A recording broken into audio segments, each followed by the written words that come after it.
Hi, this is Kevin Suleiman here for v3.co.uk, and today I'm here with the Acer Iconia Tab W500.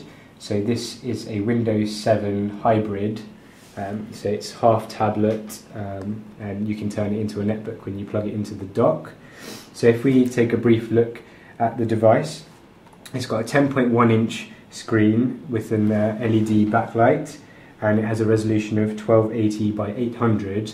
Now, as you can see here, it's got a bit of space around the screen, and so they could have actually made the screen 12 inches to utilise all the space, but for some reason Acer haven't done that, so it's 10.1 around there, and they've probably done that to fit it onto the keyboard, but we'll talk about that a bit later. Up here on top we have a 1.3 megapixel front-facing camera, and on the reverse as well, if I just take it out, we have another 1.3 megapixel camera, so you can take pictures as well.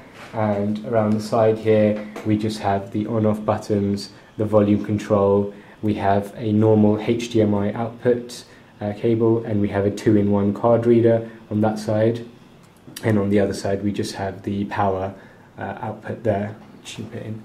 So as you can see, I can use this as a tablet, and it's fully touchscreen, but because it's got Windows 7 running on it, it's not really optimized for the touch purpose, but it's not too bad. If you want to bring on the keyboard, a look here, sometimes I have to slide it out.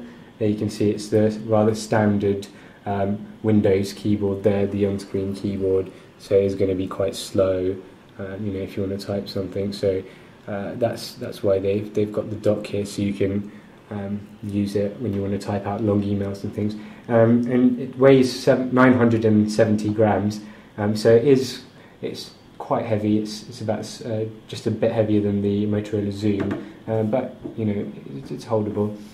It is a little bit chunky though on that, so it's probably most of the time you're probably going to be using it on the dock.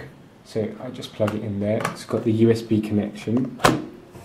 Now, if I just turn it to the side here, it is a little bit top heavy, so at the moment it's fine because it's on a very flat surface, but if you try and place this on a sofa, a bed, or even when you're trying to use it on your knees, it does stand the risk of falling out quite a bit.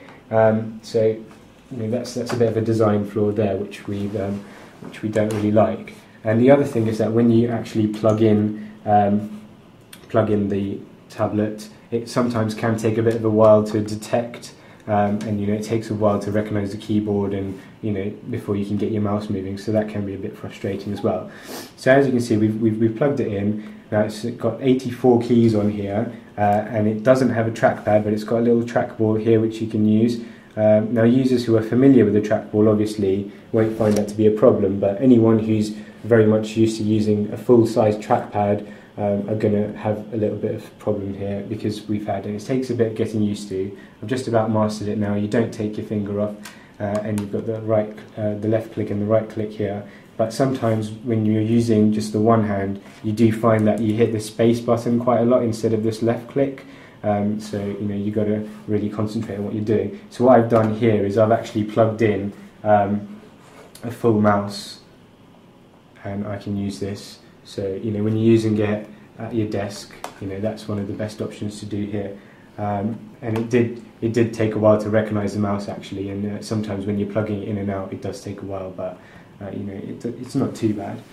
It's got a AMD C50 1 GHz dual-core processor, so this is one of the first devices to come with that processor, and it's got 2 GB of RAM and 32 GB of internal storage. So it's got rather decent specs for something that's primarily a tablet. But the thing that we're quite disappointed with is the battery life. So we got about 3 hours 20 minutes of use out of this with the battery. And with other tablets, giving you the 8-hour mark, the iPad gives something like about 10 hours or 20 hours when you leave it overnight. Even the Zoom give you 2-3 days of use. So this, because it's running the Windows 7 platform, it's going to drain the battery very quickly, so you're going to need to plug it in quite regularly. But generally it gives you all the features that you need.